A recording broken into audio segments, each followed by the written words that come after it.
log base 10 x plus 5 is equal to 2 minus log base 10 x। इस question को आसानी से सॉल्व करने के लिए सबसे पहले हम क्या करेंगे, राइट हैंड साइड पे लिखा है नेगेटिव log base 10 x। सबसे पहले हम इसको उठा के लेफ्ट हैंड साइड पे ले जाएंगे कुछ इस तरह से, और जैसे ही हम इसको लेफ्ट हैंड साइड पे लेके गए हैं साइन चेंज हो जाएगा, माइनस की जगह पे प्लस आ जाएगा। इसके बाद आप देख सकते हैं कि लेफ्ट हैंड साइड के ऊपर हमारे पास दो लॉग आ गए हैं जिनकी बेस जो है वो बिल्कुल सेम है और दोनों लॉग जो है वो प्लस हो रहे हैं। इसको देखते हुए आपके जहन में लॉ ऑफ लॉगरिथम आ जाने चाहिए कि अगर दो सेम बेस वाले लॉग प्लस हो रहे हों कुछ इस तरह से, log base 10 a plus log base 10 b, तो दोनों जो है सिंगल लॉग की शक्ल में लिखे जा सकते हैं, यानी लॉग जो है वो कॉमन आ जाएगा। तो इन दोनों लॉग को हम सिंगल लॉग की शक्ल में लिख सकते हैं कुछ इस तरह से, log base 10 a multiplied by b। x plus 5 जो है वो a की जगह पे आ रहा है और x जो है वो b की जगह पे आ रहा है। क्या करना है, सिंपल इनको रिप्लेस ही करना है। इस लॉ को अप्लाई करते हैं तो ये सारी चीज हमारे पास किस तरह से लिखी जाएगी, आइए देखते हैं। ये कुछ इस तरह से आ जाएगा हमारे पास, log base 10 कॉमन आ जाएगी, x plus 5 multiplied bye x। Same यही वाला लॉ अप्लाई कर दिया है। अब क्या करेंगे, हम किसी तरह से हम ये log base 10 जो नजर आ रहा है इसको भी हम खत्म करेंगे। इसको खत्म करने के लिए जिस तरह से आपके कंप्यूटर में अगर वायरस आ जाता है तो उसको ख़त्म करने के लिए या उससे जान छुड़ाने के लिए आप क्या यूज़ करते हैं, एंटीवायरस। बिल्कुल इसी तरह log base 10 को अगर हमने यहाँ से ख़त्म करना है, इससे जान छुड़ानी है, क्योंकि जब तक ये है उसका तक हम x की वैल्यू फाइंड आउट नहीं कर सकेंगे। तो इससे जान छुड़ाने के लिए क्या करेंगे, हम एंटी लॉग अप्लाई करेंगे। अब क्योंकि ये एक इक्वेशन है इस वजह से हमें एंटी लॉग दोनों साइड पे, लेफ्ट हैंड साइड पे भी और राइट हैंड साइड पे भी अप्लाई करना पड़ेगा कुछ इस तरह से। एंटी लॉग और log base 10 एक दूसरे को कैंसिल कर देंगे। ये याद रखना है आपने कि जो log की बेस है एंटी लॉग जो है उसी बेस के साथ ही अप्लाई होगा, यानी बेस 10 के साथ है ये तो मसला खत्म हो गया। एंटी लॉग log base 10 ये एक दूसरे को कैंसिल आउट कर देंगे, इस तरह से कह लें आप। और यहाँ पे अब एक मसला आ गया है एंटी लॉग ऑफ 2। इसका अब आंसर हमें चाहिए। जब तक इसका आंसर नहीं पता लगेगा हम क्वेश्चन को आगे हल नहीं कर सकेंगे। तो इसको देखते हैं कि इस मसले को किस तरह से हल किया जाएगा। एक टेबल बना लेते हैं छोटा सा और यहाँ पे एक चीज देख लेते हैं। ये तो आप जानते ही होंगे कि 10 को हम लिख सकते हैं 10 raised to the power 1। 10 को लिख सकते हैं हम 10 raised to the power 1। जिस साइड पे पावर नजर आ रही है उसमें ये हमारे पास बेस आ गई, तो इसको log की शक्ल में लिखेंगे हम log base 10। ये वाला 10 इधर आ गया और इसकी पावर जो है 10 की पावर यानी बेस की पावर जो है वो हमारे पास आ गई राइट हैंड साइड पे। यानी log क्या कर रहा है, log असल में बड़े नंबर को छोटे नंबर में कन्वर्ट कर रहा है या उसको एक ऐसी फॉर्म में कन्वर्ट कर रहा है जिसको रीड करना ज़्यादा आसान होता है। बिल्कुल इसी तरह 100 को लिख सकते हैं हम 10 raised to the power 2।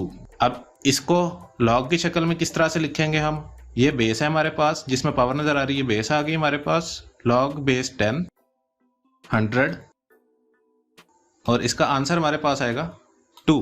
यानी log ने क्या किया है, 100 को एक छोटे नंबर यानी 2 में कन्वर्ट कर दिया है, जिसको ग्राफ के ऊपर या जहां पे भी आप यूज करना चाहते हैं यूज करने में आसानी होगी। अच्छा, अब हमने क्या करना है, हमें चाहिए एंटी लॉग ऑफ 2। क्या करेंगे हम, दोनों साइड पे, यहाँ पर ही दोनों साइड पे हम एंटी लॉग अप्लाई कर देंगे। तो देखिए क्या होता है, एंटी लॉग अप्लाई किया, जैसे ही anti log log base 10 cancel हो गए और ये कैंसिल नहीं होंगे, तो इसका क्या मतलब हो गया, इसका मतलब ये हो गया कि यहाँ पे बच गया सिर्फ 100 इक्वल एंटी लॉग ऑफ 2, कुछ इस तरह से। अब यहाँ से अगर आप गौर करें तो हमारा काम आसान हो गया है। हमें एक चीज़ का पता लग गया है, एंटी लॉग ऑफ 2 जो है 100 के इक्वल होता है, यानी कि इसकी जगह पे हम लिख सकते हैं सिर्फ 100। तो इक्वेशन हमारे पास कुछ इस तरह से आ जाएगी। ये तो कैंसिल आउट हो गया, x प्लस 5 इंटू एक्स इसी तरह ही आ जाएगा और एंटी लॉग ऑफ 2 जो है ये हमारे पास आ जाएगा 100, जैसा कि आप देख सकते हैं। अब ये इक्वेशन जो है बिल्कुल ही सिंपल हो चुकी है। सिंपल अब हमने इसको सॉल्व करना है। x से मल्टीप्लाई हो जाएगा, x स्क्वायर आ जाएगा प्लस 5x और ये 100 जो है इक्वल की दूसरी साइड पे ले जाते हैं और इसका साइन चेंज हो जाएगा, -100 इज इक्वल टू 0। आइए इसको भी अब सॉल्व करते हैं और x की वैल्यू देखते हैं क्या आती है। X square plus 5x minus 100 is equal to 0। Log खत्म करते करते हमारे पास जो इक्वेशन आई है वो है हमारे पास एक क्वाड्रेटिक इक्वेशन। क्वाड्रेटिक इक्वेशन क्या होती है? ऐसी इक्वेशन जिसकी डिग्री 2 हो। अब डिग्री 2 से मुराद आप सिंपली यही ले लें कि जो भी वेरिएबल यूज हो रहा है, यहाँ पे वेरिएबल x यूज हो रहा है तो x के ऊपर पावर 2 नजर आएगी। इस टर्म की डिग्री 0 है, इस टर्म की डिग्री 1 है, इस टर्म की डिग्री 2 है। मैक्सिमम डिग्री जो इस इक्वेशन में हमें नजर आई है वो 2 है। इसका मतलब ये एक क्वाड्रेटिक इक्वेशन है। एक सेकंड के लिए वीडियो को पॉज करें और सोचें कि इस इक्वेशन को आप किस तरह से आसानी से सॉल्व कर सकते हैं। क्वाड्रेटिक इक्वेशन को सॉल्व करने का सबसे आसान मेथड जो यूज करते आए हैं हम, वो है क्वाड्रेटिक फार्मूला। अगर इक्वेशन आपके पास ax square plus bx plus c is equal to 0 है तो इस इक्वेशन के लिए क्वाड्रेटिक फार्मूला हमारे पास बनता है x is equal to negative b plus minus square root of b square minus 4ac divided by 2a।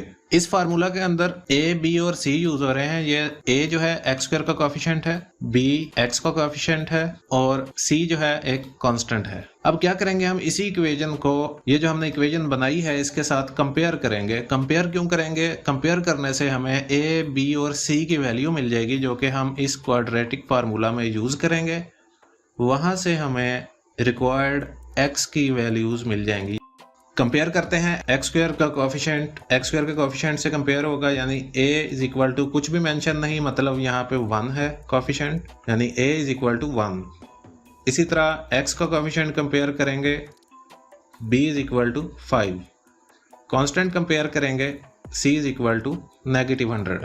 अब ये याद रखना है आपने जो भी साइंस हैं वो साथ ही कंपेयर होंगे। ऐसा नहीं करना कि ये प्लस सी आप नेगेटिव 100 के साथ कंपेयर कर रहे हैं तो सी इज इक्वल टू 100 लिखना है, उससे ये गलत हो जाएगा बिल्कुल। नेक्स्ट ये सारी वैल्यूज जो हैं इस फार्मूले के अंदर रखेंगे हम, क्वाड्रेटिक फार्मूले के अंदर। जहाँ पे ए है वहाँ ए की वैल्यू आ जाएगी, बी की जगह बी की वैल्यू और सी की जगह सी की वैल्यू।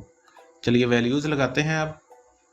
तो ये क्वाड्रेटिक फार्मूला कुछ इस तरह से आपको नजर आएगा। x equal to negative 5 plus minus square root of 5 square minus 4 into 1 into negative 100 divided by 2 into 1। जहाँ पे b वहाँ पे b की वैल्यू, जहाँ पे a है वहाँ a की वैल्यू आ गई और c की जगह c की वैल्यू आ गई। सारी वैल्यूज लगा दी हमने। अब इसको मजीद आगे सिंप्लीफाई करना है, ज्यादा मुश्किल काम नहीं रह गया। अब एक बार स्क्रीन क्लियर कर देते हैं। नेक्स्ट 5 स्क्वायर बन जाएगा 25 और इस सारे पार्ट को हम सॉल्व करेंगे तो आ जाएगा प्लस 400 और ये सारी चीज़ आपको कुछ इस तरह से नजर आएगी। यहाँ पे लिखते हैं हम x equal to negative 5 plus minus square root of 25 plus 400 divided by 2। Add कर देते हैं x equal to negative 5 plus minus square root of 425 divided by 2। ये हमारे पास रिक्वायर्ड x की वैल्यूज हैं। मजीद सिंप्लीफाई करना चाहते हैं तो वो भी कर सकते हैं हम। 425 क्योंकि एक परफेक्ट स्क्वायर नहीं है, लेकिन हम 425 को कुछ इस तरह से लिख सकते हैं x equal to negative 5 plus minus square root of 25 multiplied by 17 divided by 2। यानी हमने क्या किया है, 425 के दो पार्ट्स किए हैं जिसमें से एक परफेक्ट स्क्वायर है और एक वैसे ही कोई नंबर है जो कि परफेक्ट स्क्वायर नहीं बनता। आगे पावर रूल लगेगा मल्टीप्लिकेशन के लिए, पावर जो है अलग अलग हो जाएगी, यानी स्क्वायर रूट अलग अलग हो जाएगा इन दोनों का। कुछ इस तरह से आपको नजर आएगा negative 5 plus minus square root of 25 multiplied by square root of 17 divided by 2। Square root of 25 5 आ जाएगा, 5 multiplied by square root of 17 5 square root of 17। x equal to negative 5 plus minus 5 square root of 17 divided by 2। इसके बाद क्या करेंगे, final step यही होगा हमारा कि रैशनल पार्ट और इरेशनल पार्ट जो है उसको अलग अलग कर देंगे, यानी एलसीएम को अलग अलग कर देंगे। x equal to negative 5 by 2 plus minus square root of 5 square root of 17 by 2। ये हमारे पास रिक्वायर्ड वैल्यू आई है जो इक्वेशन गिवन थी उसको सॉल्व करके। वीडियो कैसी लगी जरूर बताइएगा। इस तरह की मजीद मजेदार वीडियोस देखना चाहते हैं तो चैनल से जुड़े रहिए। अगली वीडियो आने तक अल्लाह हाफिज।